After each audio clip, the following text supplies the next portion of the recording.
காடுன்னு வந்துட்டா இவரை மாதிரி வந்து இன்டர்நேஷனல் ஸ்டாண்டர்ட்ல இவரை மாதிரி யாருமே காட்ட முடியாது. அந்த அளவுக்கு காட்ட அந்த ஃபாரஸ்ட்டை நேச்சரை அவ்வளோ கதைக்குள்ள பிளெண்டின் பண்ணி வந்து விஷுவல் பண்ணி காட்டியிருக்காங்க.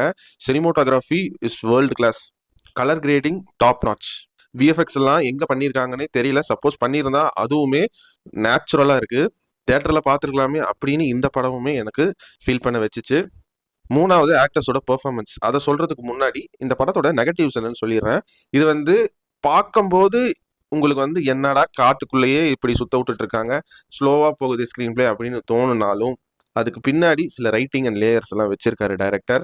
சொல்லப்போனா கிஷ்கிந்தா காண்டமை விட ஒரு காம்ப்ளிகேட்டட் ஸ்கிரீன் பிளே இதுல இல்ல, அண்டு அதை விட ஸ்லோ ஸ்கிரீன் பிளேவும் இல்லை. பட் ஆனால் ஒரு ஃபீல் வந்து வந்துருமோ அப்படின்னு ஒரு டவுட் எனக்கு இருக்கு. என்னை பொறுத்த வரைக்கும் ஒவ்வொரு சீனுமே வந்து ரொம்ப இது இப்படி பண்ணியிருக்கலாமே அப்படின்னு யோசிக்கும் போது அதை விட ஒரு சிம்பிளான ட்விஸ்ட்டை வச்சு